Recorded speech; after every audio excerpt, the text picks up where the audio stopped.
મ્યુનિસિપાલિટીમાંથી આ નોટિસ આવી છે અને એમાં લખ્યું છે કે 3 દિવસની અંદર આપણે દુકાન ખાલી કરવી પડશે અને જો એવું ના કર્યું તો ત્રીજા દિવસે એ લોકો આવીને આપણી દુકાન પાડી નાખશે. નાના ભાભી, પાક્કું કોઈએ મજાક કરી લાગે છે. એટલે જ તો મેં તને બોલાવ્યો છે અને ગુલાબને આસપાસની દુકાને મોકલ્યો કે બીજા કોઈને પણ આવી કોઈ નોટિસ આવી છે કે નહીં. સેજલબેન, સેજલબેન, હું બધે જ પૂછી આવ્યો પણ આપણા સિવાય કોઈને નોટિસ નથી મળી. તો નક્કી કઈ ગડબડ લાગે છે સેજલ ભાભી. સૌથી પહેલા તો આપણે એ તપાસ કરવી પડશે કે આ નોટિસ કેટલી જેન્યુઇન છે અને જો જેન્યુઇન નીકળી તો પછી આપણે જે કંઈ પણ કરવું હોય એ આજે ને આજે જ કરવું પડશે. કારણ કે આવતીકાલે શનિવાર છે અને પછી રવિવાર, એટલે કે બંને રજાના દિવસ અને પછી સોમવાર એટલે ત્રીજો ડિમોલિશનનો દિવસ આવી ગયો. તો પછી આપણે વકીલને મળતા આવીએ.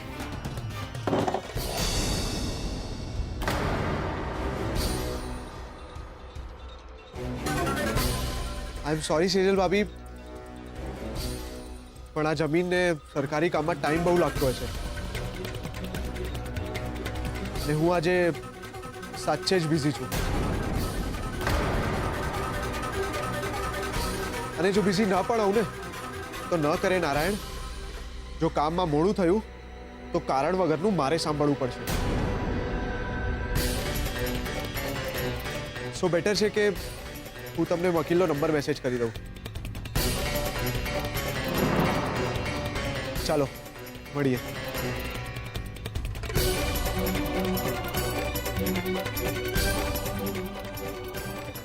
મળી ગઈ મદદ.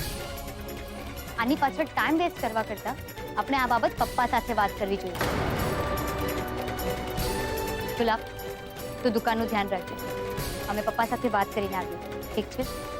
સારું. ચલો.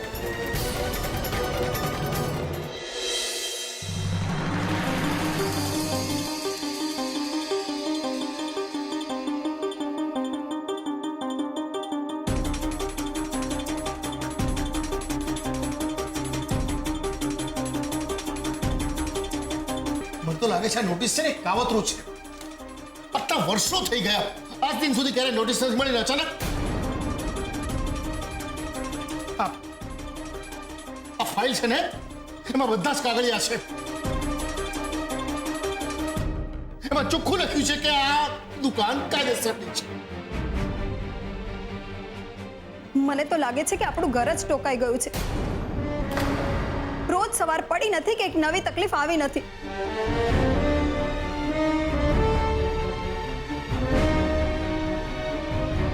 મમ્મી, મમ્મી, તું ચિંતા ના કર.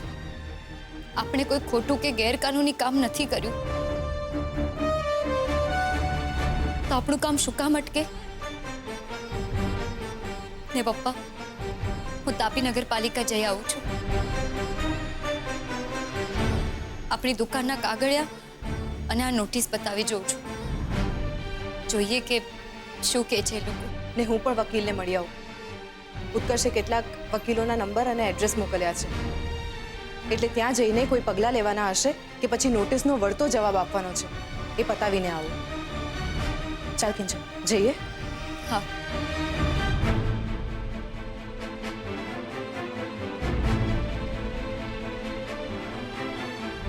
ચાલ.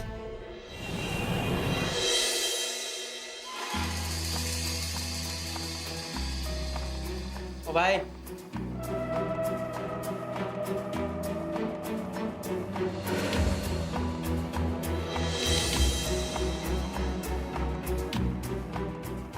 ઓ ભાઈ,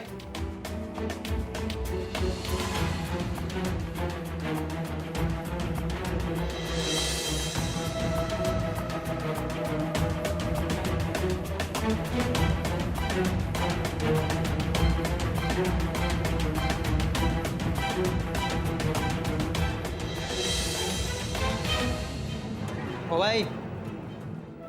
ના ના, તમે બેસો, તમે આવો.